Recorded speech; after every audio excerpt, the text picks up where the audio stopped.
It's time for the Josh Kirby on Sports Podcast. All right, part of the 100th episode of the Kirby on Sports Podcast, we're pleased to bring in ABC7 sports anchor Scott Abraham. Scott, thanks so much for hopping on with us. How you doing, sir?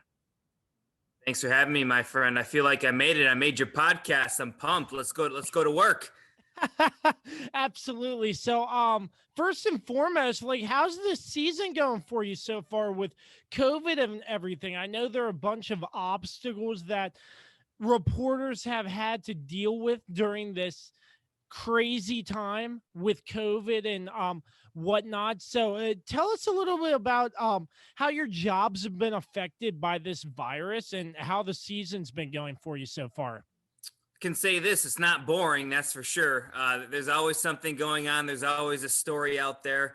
It's been challenging, obviously, going through Zoom and Skype and all this virtual stuff. I don't think I've interviewed an actual human since March, face to face. So that's been challenging, not really getting to know the players or coaches on a real personal level. But you just got to try to stay relevant, try to stay, in the know and be and just kind of reinvent yourself, because you have to think kind of outside the box in this virtual world. And it's been challenging, but I think we've done a good job at ABC7 of doing the best we can, covering all the pro teams. And obviously the Washington football team, they certainly have a lot of storylines all the way dating back to, June and July with the name change. And then the Washington Post article, then Ron Rivera getting cancer, and then losing, 5 in a row, then winning 4 in a row, and being on the verge of a division title.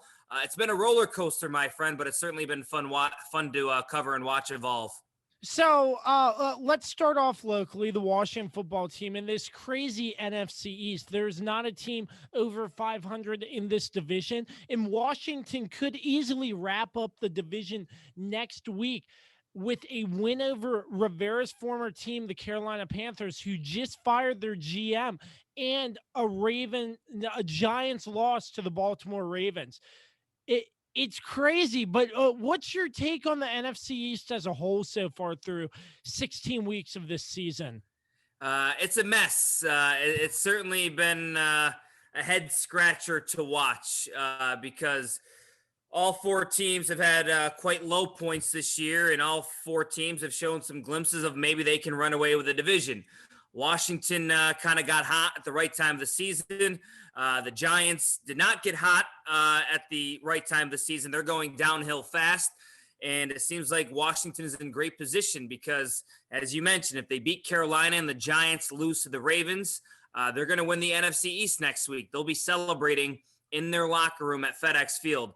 And granted, the gambling world in Las Vegas believes it's a likely scenario. They have Washington favored to beat Carolina, and they have the Giants as big underdogs on the road in Baltimore. So week 17 at Philadelphia may not mean a thing if those 2 things happen on Sunday.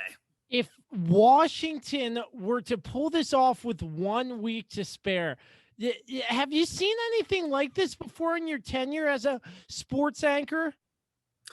No, not for professional teams that I've covered. I mean, you could be thinking of a 7-8 football team going into the final week of the regular season, and they're going to be sitting a lot of their starters to rest them and to prevent them from getting injured. That's unheard of. A team that is 7-8 could be resting starters to get ready for a playoff game the following week. It's certainly a unique situation, but Josh, it is 2020, and it's just been weird altogether. So it just goes with the 2020 theme.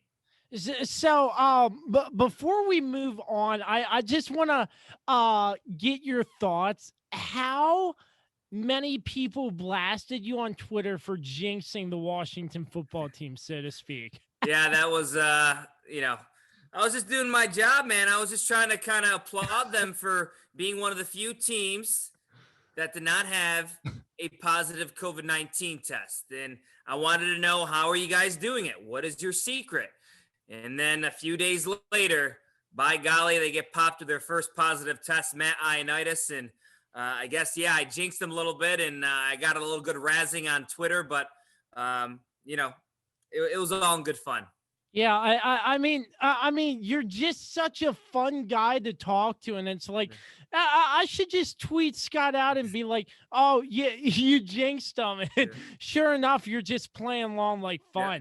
fun. Breaking news as we're recording right now. Couple hours ago, Howie Kendrick announced his retirement from the MLB. Howie Kendrick, as you know, a big role in how the Nats got to the World Series in one against the Dodgers, obviously hitting that home run and off the foul pole, the famous foul pole home run in the World Series as well. So Washington definitely is missing a great player in Howie Kendrick. Tell us a little bit about what you know from his retirement and how are the Nats looking to replace him, or what's the inside scoop so far? Josh, they don't win the World Series without Howie Kendrick. I mean, those home runs were iconic.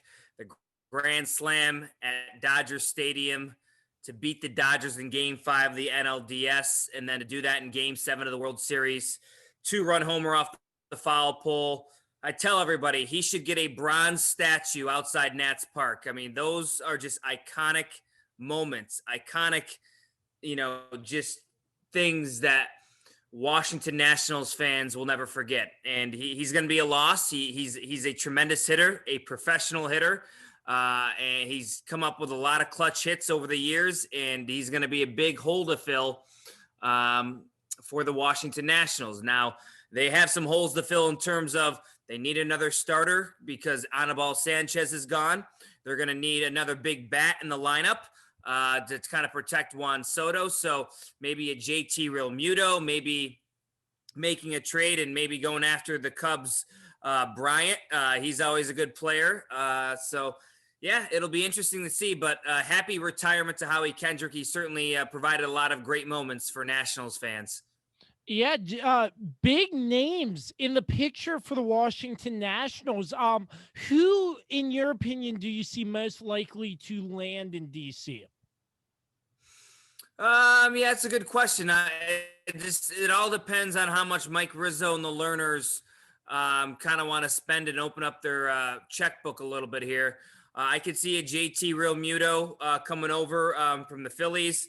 I don't know if they'll make a trade for Chris Bryant, but I expect a big name to kind of be here in Washington because they just need some help in that lineup to protect Juan Soto. They really missed Anthony Rendon's bat, as you know, he went to the Angels last year. So expect at least one big name, a monumental power name to come to Washington in the offseason.